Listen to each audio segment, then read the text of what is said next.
Police अधीक्षक सगळेच आपण सीओ आहे, सीओ साहेबांचाच वाढदिवस आहे, तर आपण शुभेच्छा वय मात्र त्यांचं विचारलेलं नाही, पण वाढदिवस.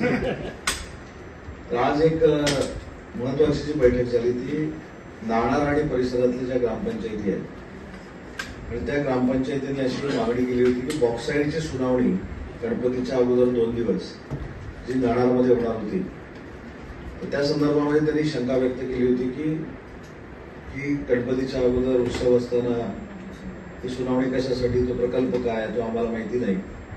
सेंट्रल गव्हर्नमेंटने ही सुनावणी लावण्याच्या संदर्भातले निर्देश जिल्हाधिकाऱ्यांना दिले होते, परंतु मी जिल्हाधिकारी, पोलीस अधीक्षक आणि मुख्य कार्यकारी अधिकारी यांनी चर्चा केल्यानंतर ही सुनावणी जी आहे ती अनिश्चित काळासाठी आम्ही स्थगित केलेली आहे.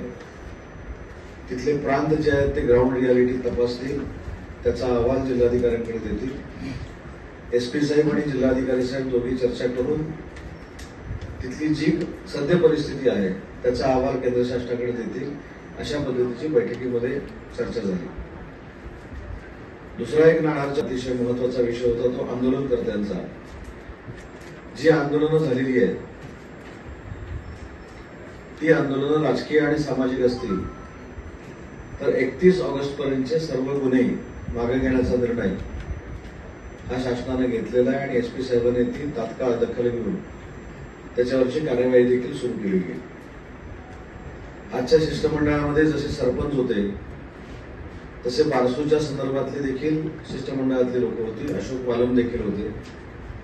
तिथं शासनाची भूमिका म्हणून मी स्पष्ट सांगितली जी मुख्यमंत्र्यांची भूमिका आहे, जी उपमुख्यमंत्र्यांची भूमिका आहे की चर्चा केल्याशिवाय कुठचाही प्रकल्प लादणार नाही, ही पहिली जी भूमिका होती ती आजही आमची भूमिका आहे.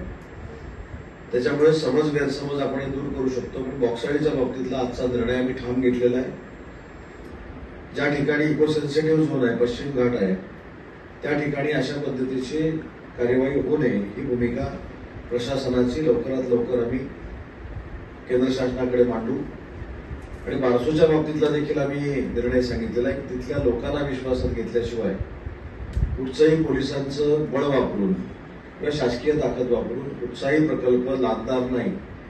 हे जे मुख्यमंत्र्यांनी सांगितलेलं आहे त्याचं पालन तंतोतंत बारसूसाठी देखील केलं जाईल.